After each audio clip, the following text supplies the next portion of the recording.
Hello students, welcome to Smriti coaching classes and learn with Rashmi. Friends, आज की class में हम ऐसा टॉपिक पढ़ने वाले हैं जिसे इंग्लिश का बैकबोन कहा जाता है। जी हाँ, आज हम पढ़ेंगे वर्ब। अगर आपने ये टॉपिक अच्छे से समझ लिया, सीख लिया, तो आपको टेंस आ जाएंगे, एक्टिव पैसिव अच्छे से आएंगे, नरेशन आएंगे, ट्रांसलेशन आएंगे, सब कुछ बेस्ट होता है वर्ब पे। आज की क्लास में हम सारी वर्ब्स को कवर करेंगे, helping verb, main verb, transitive, intransitive, finite, non finite, everything. आज की क्लास बहुत ही ज्यादा इंटरेस्टिंग होने वाली है। वीडियो में एंड तक बने रहें। अगर आप हमारे चैनल पर नए हैं, प्लीज चैनल को सब्सक्राइब कर दीजिए और अपनी प्रेजेंस लगानी है वीडियो को लाइक करके। चलिए स्टार्ट करते हैं। वर्ब किसे कहते हैं? अब मैंने आपको ये तो कह दिया कि वर्ब को इंग्लिश का बैकबोन कहा जाता है। क्यों कहा जाता है, रीजन भी तो बताना पड़ेगा। ऐसे आप लोग कैसे मानोगे मेरी बात? बिल्कुल मैं आपको रीजन बताऊंगी। देखिए, वर्ब होता है क्रिया। बहुत सारे स्टूडेंट्स हिंदी मीडियम के होंगे मेरी तरह, तो सब कुछ इंग्लिश मीडियम वाले हो, हिंदी मीडियम वाले हो, सबके लिए क्लास है। वर्ब क्रिया कहते हैं। वर्ब की डेफिनेशन क्या होती है? A verb is a word, एक शब्द है वर्ब। क्या?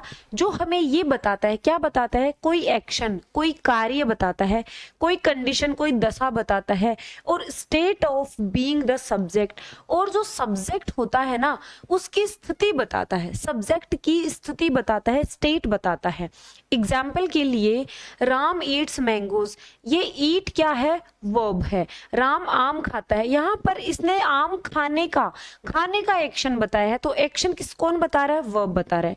शी इज हैप्पी, वह खुश है। ये जो सब्जेक्ट है इस सेंटेंस में, इसकी स्टेट बता रहा है, उसकी स्थिति बता रहा है, वो कैसी है? तो वह खुश है। तो शी इज हैप्पी। इज क्या है? वर्ब है। He has a car, वह, उसके पास एक कार है, वह एक कार रखता है। यहाँ पर ये वर्ब क्या बता रहा है? पोजीशन बता रहा है। मैम नहीं आया समझ में? स्टार्टिंग में ही थोड़ी आ जाएगा, एंड तक चलना है। देखिए, कोई भी एक्शन वर्ड है उसको हम वर्ब कहेंगे। जैसे कि ये फुटबॉल को कैच कर रहा है, तो कैच क्या है? वर्ब है। कैच करना, पकड़ना। ये दौड़ रहा है, रन क्या है? वर्ब है। पुल, खींचना, पुल क्या है? वर्ब है। जंप क्या है? वर्ब है। ईट क्या है? वर्ब है। ये सब है मेन वर्ब्स होंगी। कौन कौन से? कैच, रन, पुल। ठीक है। दौड़ना, उछलना, कूदना, हंसना, रोना, खाना, पीना, ये सब मेन वर्ब्स हैं। आगे जाके हर एक वर्ब को हम क्लियर करेंगे। आइए टाइप्स ऑफ वर्ब्स देख लेते हैं कि वर्ब के कितने प्रकार होते हैं। वर्ब्स दो प्रकार की होती हैं, या तो आप इनको हेल्पिंग वर्ब्स कह लो, या आप इनको ऑक्सिलियरी वर्ब कह लो। हिंदी में हम इनको सहायक क्रिया कहेंगे। क्या कहेंगे? सहायक क्रिया। जैसे कि नाम से ही हमें पता चल रहा है, हेल्पिंग, इनका नेचर कैसा होता है? हेल्प करने का। Helping verbs, a verb that helps the main verb to form tenses, voice, mood और क्वेश्चंस। एक ऐसी वर्ब जो मेन वर्ब की हेल्प करती है। मेन काम किसका है? मेन वर्ब का। एक्शन बताने का काम किसका है? मेन वर्ब का। दशा बताने, एक्शन बताने का काम मेन वर्ब का है। तो हेल्पिंग वर्ब क्या करती है? हेल्पिंग वर्ब उसकी हेल्प करती है, उसकी सहायता करती है। इसलिए हेल्पिंग वर्ब या ऑक्सिलरी वर्ब कह दो। एक होती है मेन वर्ब। मेन वर्ब को हम लेक्सिकल वर्ब्स भी कहते हैं। The verb that shows the main action और स्टेट इन अ सेंटेंस। एक ऐसी वर्ब, मेन वर्ब वो होती है जो सेंटेंस में एक्शन या स्टेट बताए, ठीक है, कार्य बताए, उसको मेन वर्ब कहेंगे। और सेंटेंस में कौन से टेंस का यूज हुआ है, कौन सा मूड है, कौन सा वॉइस है, ये सब बताती है हेल्पिंग वर्ब। कैसे बताएगी? ऐसे बताएगी। बहुत इंटरेस्टिंग क्लास है, देखना। हेल्पिंग वर्ब्स जो होती हैं वो 24 होती हैं। हेल्पिंग वर्ब्स कितनी होती हैं? 24 होती हैं। ये मैंने ऑल ओवर काउंट किया है। अगर हम सिर्फ बी को काउंट करें, बी की सारी फॉर्म्स नहीं देखे ना, इज, एम, आर, वोज, वर, तब हेल्पिंग वर्ब 16 होती हैं। लेकिन हम बी की सारी फॉर्म्स को भी काउंट करके फिर हम बताएंगे 24। 11 तो होती है प्योर हेल्पिंग वर्ब्स। प्योर का मतलब होता है शुद्ध हेल्पिंग वर्ब, उनका काम सिर्फ हेल्पिंग वर्ब का है। और 13 होते हैं मॉडल ऑक्सिलियरीज। अब आज से आपका ये डाउट क्लियर हो जाना चाहिए कि मॉडल भी क्या होते हैं, मॉडल्स भी हेल्पिंग वर्ब्स होते हैं। मॉडल्स कभी भी सेंटेंस में अकेले यूज नहीं होंगे। वाई? क्यों? क्योंकि मॉडल्स का काम क्या है, मेन वर्ब की हेल्प करना। मॉडल्स जो होते हैं उनके बाद में मेन वर्ब की फर्स्ट फॉर्म का यूज किया जाता है। तो प्योर हेल्पिंग वर्ब्स हो गई is, am, are, was, were, has, have, had, do, does और डिड। डू, डज और डिड, ये is, am, are, was, were, ये बी के ही पार्ट है। ठीक है, बी क्या होता है, होना। बी क्या है, बी, बीइंग और बीन, ये भी हेल्पिंग वर्ब्स में आते हैं, लेकिन ये बी की ही फॉर्म्स हैं। चलिए, मॉडल ऑक्सिलियरी 13 होते हैं। Can, could, may, might, will, would, shall, should, must, need, dare, ought to और यूज टू। लेकिन आपको ध्यान रखना है, ये नीड और डेयर दो ऐसी हेल्पिंग वर्ब्स हैं, नीड और डेयर, ये मेन वर्ब्स का भी काम करती हैं। ये हेल्पिंग वर्ब्स यानी ये मॉडल ऑक्सिलियरीज भी होती हैं और मेन वर्ब्स भी होती हैं। नीड का मतलब हो जरूरत होना, आवश्यकता होना। डेयर का मतलब होता है क्या करना, साहस करना। अब अगर ये निगेटिव सेंटेंस में, इंटेरोगेटिव सेंटेंस में इनका मॉडल की तरह यूज करेंगे और अफर्मेटिव सेंटेंस में इनका यूज किसकी तरह कर रहे हैं, हम मेन वर्ब की तरह कर सकते हैं। हाउ डेयर यू, तुम्हारा साहस कैसे हुआ, तुम्हारी हिम्मत कैसे हुई। ठीक है, आई नीड अ कंप्यूटर, मुझे एक कंप्यूटर की आवश्यकता है, यहाँ ये मेन वर्ब का काम करता है। यूज टू मॉडल भी होता है और यूज टू एडजेक्टिव भी होता है। क्या होता है, एडजेक्टिव। इसमें इसका मीनिंग होता है आदि होना। चलिए, हेल्पिंग वर्ब्स की विशेषताएं देखेंगे। हेल्पिंग वर्ब्स, टेंस की पहचान हेल्पिंग वर्ब्स से होती है, बिल्कुल होती है, हमने पढ़े हैं टेंस की पहचान हेल्पिंग वर्ब से ही होगी। कैसे होगी भाई, डू, डज, डिड, ये किस में आएगा, ये डू डज आएगा प्रेजेंट इंडेफिनिट के इंटरोगेटिव और नेगेटिव सेंटेंस में, डिड आएगा पास्ट इंडेफिनिट के इंटरोगेटिव या नेगेटिव सेंटेंस में। हेल्पिंग वर्ब्स मेन वर्ब की हेल्प करती है। हेल्पिंग वर्ब्स मीनिंगलेस होती है, ये इंपॉर्टेंट है। हेल्पिंग वर्ब का अपने आप में कोई मीनिंग नहीं है। जैसे मेन वर्ब्स का मीनिंग होता है ना, ईट, खाना, टीच, पढ़ाना, इनका मीनिंग होता है, ये मीनिंगफुल होती हैं। लेकिन हेल्पिंग वर्ब्स जो होती हैं वो मीनिंगलेस होती हैं। इसका कोई मतलब है क्या, इसका कोई मीनिंग है क्या, नहीं, इसका कोई मीनिंग नहीं है। आगे है मेक निगेटिव और इंटरोगेटिव सेंटेंस। कौन कौन सी, जैसे डू, डज और डिड, ये तीन हेल्पिंग वर्ब इंटरोगेटिव और नेगेटिव सेंटेंस बनाती हैं। बी, डू, हैव, ये तीन हेल्पिंग वर्ब्स ऐसी होती हैं मेन वर्ब्स के रूप में भी काम करती हैं। बी, डू और हेल्प, डू यानी करना होता है, हैव यानी अपने पास, अपने पोजीशन में रखना होता है, और बी का मतलब होता है होना। जैसे आई एम ए टीचर, मैं एक टीचर हूं। आप कहोगे कि बी का यूज तो हुआ ही नहीं, आपने तो एम का यूज किया है। For your kind information, be जो है, be, being, been, is, am, are, was, ये सब बी की फॉर्म्स हैं। ये सारी जो हेल्पिंग वर्ब्स हैं वो बी की फॉर्म्स होती हैं। आइए आगे चलते हैं। अब हम देखेंगे मेन वर्ब्स को। मेन वर्ब्स क्या होती हैं, तो मेन वर्ब्स कहते हैं जिनसे एक्शन का पता लगे। कम, गो, स्लीप, प्ले, राइट, वॉक, ईट, ड्रिंक, सिंग, जंप, लाफ। कहने का मतलब है एक्शन का पता होना चाहिए। आना, जाना, सोना, खेलना, लिखना, चलना, खाना, पीना, गाना, कूदना, हंसना, पढ़ना, याद करना, एवरीथिंग, ये सब क्या है, ये मेन वर्ब्स हैं। इनसे किसी एक्शन का पता लगता है। मेन वर्ब्स को आप एक्शन वर्ड्स भी कह सकते हो, डूइंग वर्ड्स भी कह सकते हो। यहाँ पर हिंदी जो मीनिंग होता है, मेन वर्ब्स के हिंदी मीनिंग में लास्ट में ना लग जाता है। मेन वर्ब्स को दो कैटेगरीज में हमने डिवाइड किया है, ये बहुत ही ज्यादा इंपॉर्टेंट है। कॉम्पिटिटिव एग्जाम्स के पॉइंट ऑफ व्यू से ये बहुत ज्यादा इंपॉर्टेंट है। ट्रांजिटिव वर्ब और इनट्रांजिटिव वर्ब। ट्रांजिटिव वर्ब्स वो होती हैं जो अपने बाद में डायरेक्ट ऑब्जेक्ट लेती हैं। कैसे, किल, राइट, वॉच, ईट, जिसका डायरेक्ट ऑब्जेक्ट होता है, ठीक है। शी रोट, उसने लिखा लिखा लिखा। अरे वॉट, उसने क्या लिखा। पहचान कैसे करेंगे मैम? सबसे ज्यादा कंफ्यूजन इसी चीज में है कि ट्रांजिटिव और इंट्रांजिटिव वर्ब्स की को आइडेंटिफाई कैसे करें। मैं आपको बताती हूँ। आप इस वर्ब के पास आकर वोट या whom से क्वेश्चन करो। अगर आपको आंसर मिल जाता है दैट इज ट्रांजिटिव वर्ब। आपको आंसर मिल जाता है तो वो ट्रांजिटिव वर्ब होगी। शी रोट, उसने लिखा। अरे क्या, व्हाट, उसने क्या लिखा। आंसर मिल रहा है ना। ए लेटर, उसने एक लेटर लिखा। चलिए, राम किल्ड, राम ने मारा। हुम, किसको मारा? रावण को मारा। आंसर मिल रहा है तो ट्रांजिटिव वर्ब। ट्रांजिटिव वर्ब्स को अपने बाद में डायरेक्ट ऑब्जेक्ट चाहिए। ट्रांजिटिव वर्ब्स का एक यहाँ पर रूल लिख लो। क्या रूल लिखोगे? रूल आप ये लिखोगे कि ट्रांजिटिव वर्ब्स को टीवी लिख दो। टीवी का ही पैसिव वॉइस बन सकता है ना। टीवी का ही पैसिव वॉइस बनता है। ट्रांजिटिव वर्ब्स का ही पैसिव वॉइस बनता है, इंट्रांजिटिव वर्ब्स का नहीं बनता। इंट्रांजिटिव वर्ब होता है डाई, क्राई, स्लीप, गो, कम, जिसका डायरेक्ट ऑब्जेक्ट नहीं होता, ठीक है। ऐसी वर्ब्स जिनके बाद में डायरेक्ट ऑब्जेक्ट की जरूरत ही नहीं है, अपने आप में ही सेंस कंप्लीट कर देती हैं। जैसे मैंने कहा ही डाइड, वह मर गया। आपको जरूरत है क्या? अपने आप में सेंस कंप्लीट हो रहा है। ही डाइड, वह मर गया।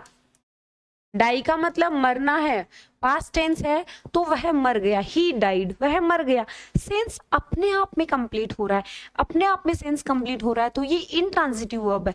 इसके बाद में ऑब्जेक्ट की जरूरत नहीं होती है। हाँ, अगर ऑब्जेक्ट की जरूरत है, आपको बताना है कि वह एक एक्सीडेंट में मर गया या वह कैंसर से मर गया, तो सूटेबल प्रेपोजिशन लगाओ। ही डाइड ऑफ कैंसर, वह कैंसर से मर गया। मैंने कहा ही स्लीप्स, वह सोता है।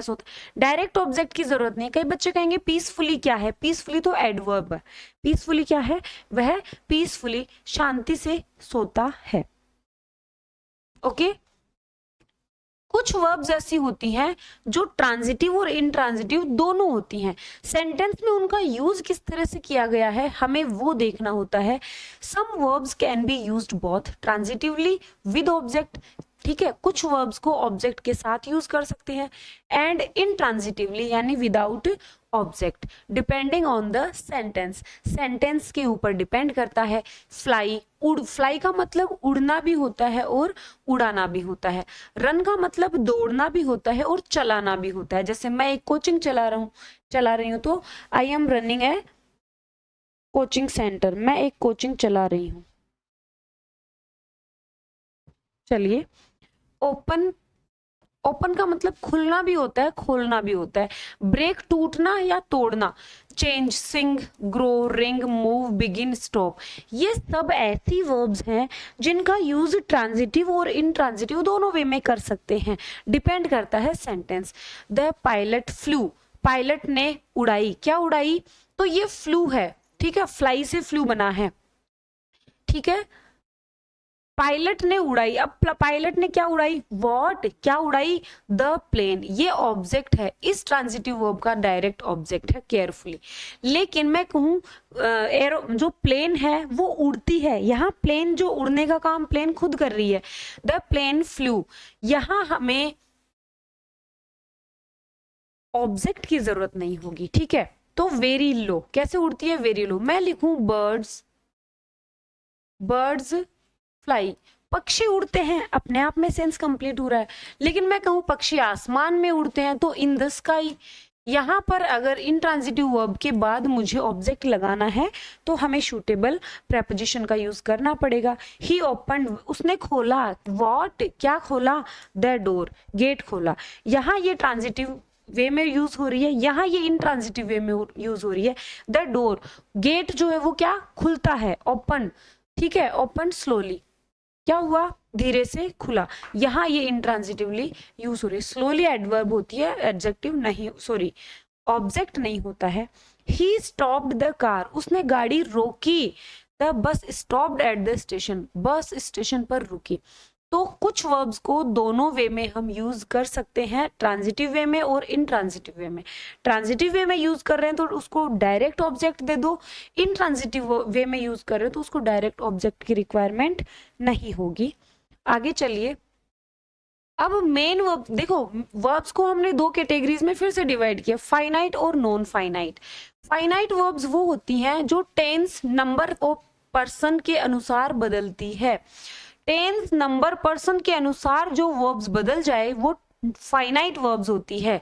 जैसे कि ही गोज, यहाँ सब्जेक्ट ही है इसलिए गोज आया है, और दे गो, यहाँ सब्जेक्ट दे है तो गो आया है। ओके, फाइनाइट वर्ब्स वो होती हैं जो टेंस, ठीक है, टेंस के हिसाब से, नंबर ऑफ पर्सन के हिसाब से चेंज हो जाती हैं, उनको फाइनाइट वर्ब्स कहते हैं। नॉन फाइनाइट वर्ब्स वो होती हैं जो पर्सन टेंस से प्रभावित नहीं होती, बदलती नहीं है, कैसा भी सब्जेक्ट हो, कैसा भी टेंस हो, वो सेम होती हैं। जैसे टू गो, गोइंग, गोन, ये क्या है, ये नॉन फाइनाइट वर्ब्स हैं। नॉन फाइनाइट वर्ब्स को भी हमने तीन कैटेगरीज में डिवाइड किया है, एक इन्फिनिटिव, जिरंड और पार्टिसिपल। ये जो होते हैं इन्फिनिटिव और जिरंड, ये जो होते हैं वो दिखने में तो वर्ब लगती हैं लेकिन काम ये नाउन का करेंगी, दिखने में वर्ब लगेंगी, काम नाउन का करेंगी। पार्टिसिपल जो होते हैं वो दिखने में तो वर्ब लगते हैं लेकिन काम किसका करेंगे, एडजेक्टिव का करेंगे। इन्फिनिटिव टू के बाद में वर्ब की फर्स्ट फॉर्म आ जाएगी, ये पर्पस शो करता है, ठीक है। आई वॉन्ट, मैं चाहता हूँ, पर्पस क्या है, चाहने का। टू ईट, खाना चाहता हूँ, ठीक है। ये टू ईट, ये इन्फिनिटिव है। वर्ब में आईएनजी लगा दो तो वो जिरंड हो जाएगा, नाउन का काम करती है। रीडिंग इज माई हॉबी, पढ़ना मेरी हॉबी है। यहाँ रीडिंग दिखने में वर्ब है लेकिन काम नाउन का कर रहा है इसलिए सब्जेक्ट की जगह यूज हो रहा है। इन्फिनिटिव और जिरंड सब्जेक्ट और ऑब्जेक्ट की जगह यूज होते हैं क्योंकि ये नाउन का काम करते हैं। पार्टिसिपल एडजेक्टिव की जगह यूज होंगे, वर्ब में आईएनजी लगकर या फिर वर्ब की थर्ड फॉर्म से पार्टिसिपल बनता है। द ब्रोकन ग्लास, टूटा हुआ ग्लास, ये ग्लास नाउन है, इस ग्लास की विशेषता ये बता रहा है, क्या, ब्रोकन। यहाँ आप कहोगे कि ये तो वर्ब की थर्ड फॉर्म है, वर्ब की थर्ड फॉर्म या वर्ब फर्स्ट में आईएनजी लगाकर हम एडजेक्टिव की तरह यूज लेते हैं। या फिर रनिंग ट्रेन, चलती हुई गाड़ी, ये ट्रेन नाउन है और इसकी ये विशेषता बता रहा है रनिंग, तो क्या हो गया, ये एडजेक्टिव होगा। आगे मेन वर्ब्स जो होती है ना, मेन वर्ब्स की भी तो फॉर्म्स होती हैं, first form, second form, third form, बिल्कुल होती हैं। मेन वर्ब्स की फॉर्म्स को आपको याद रखना जरूरी होता है क्योंकि वो टेंस में काम आती हैं। इन्हें हम दो रेगुलर और इरेगुलर वर्ब्स में डिवाइड कर सकते हैं। रेगुलर वर्ब्स वो होती हैं, they follow a predictable pattern with conjugable conjugated. अब देखिए, रेगुलर वर्ब्स वो होती हैं जो सेम पैटर्न को फॉलो करती हैं, उनमें हम फर्स्ट फॉर्म, सेकंड फॉर्म और थर्ड फॉर्म, सेकंड फॉर्म और थर्ड फॉर्म में ईडी लगाकर बना देते हैं, इनको रेगुलर वर्ब्स कहते हैं। यानी फर्स्ट फॉर्म में ईडी लगकर सेकंड फॉर्म बन जाएगी और उसी फर्स्ट फॉर्म में ईडी लगकर ही थर्ड फॉर्म बनेगी। सेकंड और थर्ड फॉर्म सेम रहता है, जैसे वॉक, वॉक्ड और वॉक्ड। लेकिन इररेगुलर वर्ब्स वो होती है जो क्या होगा, जिनमें हम सेम पैटर्न को फॉलो नहीं करते हैं, जैसे गो, वेंट और गोन। फर्स्ट फॉर्म अलग है, सेकंड फॉर्म अलग है और थर्ड फॉर्म अलग है। और कुछ वर्ब्स ऐसी होती हैं, कुछ वर्ब्स ऐसी होंगी जो सेम रहती हैं, फर्स्ट फॉर्म, सेकंड फॉर्म और थर्ड फॉर्म में, जैसे कि कट, कट और कट, जैसे कि पुट, पुट, पुट, जैसे कि क्विट, क्विट, क्विट। ओके, ये बिल्कुल सेम रहती हैं। आगे हम लिंकिंग वर्ब्स भी देखेंगे। लिंकिंग वर्ब्स कौन सी होती हैं? Linking verbs serve to connect the subject of a sentence to a subject complement. Linking word वो होती है जो सब्जेक्ट को सब्जेक्ट कॉम्प्लीमेंट से लिंक करती है। कैसे? They do not show action but rather express a state of being और कंडीशन। लिंकिंग वर्ब्स का काम एक्शन बताना नहीं होता है, लिंकिंग वर्ब्स का काम होता है सब्जेक्ट की कंडीशन, दशा बताना। जैसे कि ही है, ठीक है। ये जो ही है, अब इसकी दशा है कि ये ही हैप्पी है। ही तो यहाँ सब्जेक्ट है और हैप्पी यहाँ सब्जेक्ट कॉम्प्लीमेंट है। क्या है? Subject complement. तो ही सीम्स हैप्पी, वह खुश दिखाई देता है। यहाँ ये सीम्स क्या है? ये लिंकिंग वर्ब है, ये सब्जेक्ट और सब्जेक्ट कॉम्प्लीमेंट में लिंक कर रहा है, कनेक्ट कर रहा है। द केक, केक जो है वो स्मेल्स डिलीशियस, केक में कैसी खुशबू आ रही है? अच्छी खुशबू आ रही है, डिलीशियस स्वादिष्ट। यहाँ ये सब्जेक्ट इस केक के सब्जेक्ट को डिलीशियस इस सब्जेक्ट कॉम्प्लीमेंट से ये कनेक्ट कर रहा है, स्मेल्स, इसलिए कौन सी वर्ब है? लिंकिंग वर्ब है। आगे है फ्रेजल वर्ब्स। फ्रेजल वर्ब्स वो होती हैं वर्ब की मेन वर्ब, मेन वर्ब में कोई प्रेपोजिशन लगाकर कंप्लीटली मीनिंग चेंज हो जाए, वो फ्रेजल वर्ब्स कहेंगे। वर्ब प्लस प्रेपोजिशन या फिर एडवर्ब, उनको फ्रेजल वर्ब्स कहेंगे। मीनिंग कंप्लीटली चेंज हो जाता है, जैसे लुक आफ्टर है, ठीक है। लुक आफ्टर का मतलब होता है लुक, लुक यानी तो देखना होता है, लेकिन इसके प्रेपोजिशन आफ्टर लग गया, इसका मतलब देखभाल करना। ब्रेक यानी टूटना होता है, टूटना या तोड़ना, लेकिन ब्रेकडाउन का मतलब होता है खराब हो जाना। गिव यानी देना होता है, लेकिन अप प्रेपोजिशन आ गया तो गिव अप का मतलब होगा क्विट करना, छोड़ देना, त्याग देना। ये फ्रेजल वर्ब्स होती हैं। अब वर्ब्स जो हैं वो टेंसेस में किस हिसाब से यूज होती हैं? देखिए, टेंस आप सबको मैं पढ़ा चुकी हूँ, टेंस की वीडियो देख लेना। प्रेजेंट टेंस, पास्ट टेंस और फ्यूचर टेंस, 3 प्रकार के टेंस होते हैं। वर्ब्स जो है हेल्पिंग वर्ब्स भी टेंस के हिसाब से बदलती हैं और मेन वर्ब्स भी फॉर्म्स जो है वो बदल लेती हैं टेंस के हिसाब से। इंडिकेट्स एक्शंस और state that have already occurred.